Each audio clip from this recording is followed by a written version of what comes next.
My name is Kathy Velikov. I'm an associate professor at the Taubman College of Architecture and Urban Planning and a partner in the design research practice RVTR. I'm one of the co-curators and co-organizers of the Ambiguous Territory, Architecture, Landscape, and the Postnatural exhibition that we are in right now.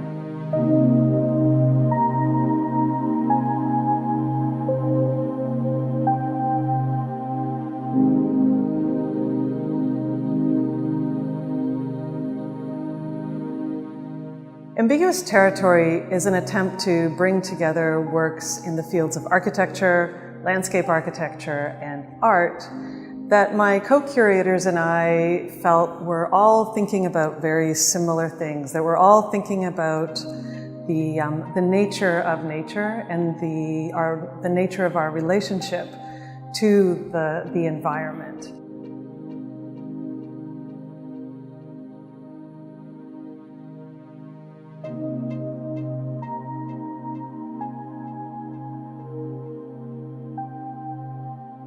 My name is David Solomon. I work at Ithaca College. I am an assistant professor of art history, but I'm also the coordinator of the architectural studies program.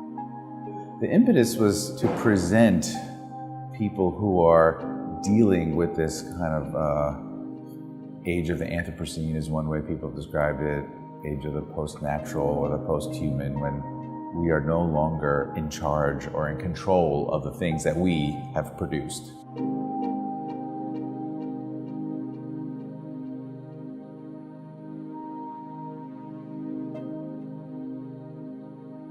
Across the fields of architecture, landscape architecture, and art, people might be approaching these topics in very similar ways and with very complementary aesthetic approaches. And I think this also helps them to think about the breaking of some of the boundaries between these disciplines. Think about how we might collaborate with landscape architects, with artists, but also with theorists, philosophers in new ways. And so I think it's a very productive exhibition to have, and hopefully it will foster a lot of different ideas and thoughts within the students.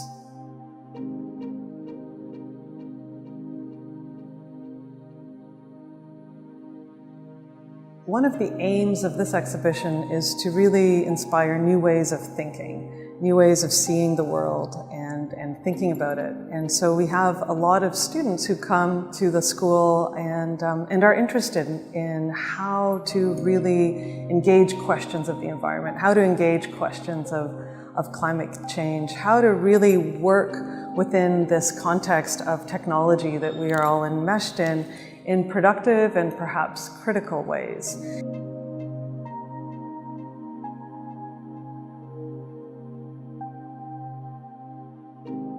I think the works here address these questions not by providing solutions, but by offering ways to think about these questions, offering ways to develop relations with the environment through the tools of architecture, art, and landscape architecture, which may often be drawing, film, research, and the making of objects.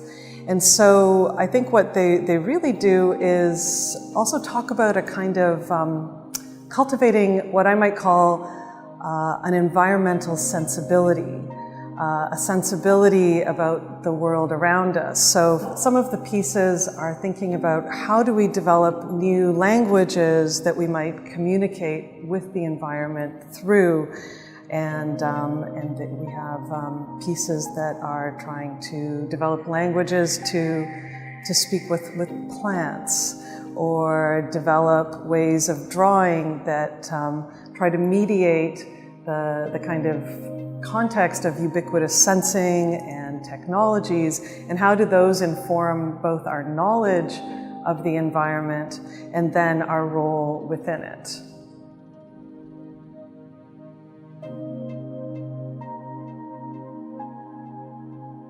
So the next step is to compile both the talks from the symposium and the works from the exhibition into a publication. And then the other step for the exhibition itself is that we are trying to have it shown in as many places as possible. We have one confirmed venue at the Pratt Manhattan Gallery in New York City in about a year, and hopefully we'll be able to also bring people around a kind of conversation, much like the symposium here, there in New York City. And since this exhibition has been up, there's been some interest from others to take it to their institutions. So we're currently working on that as well.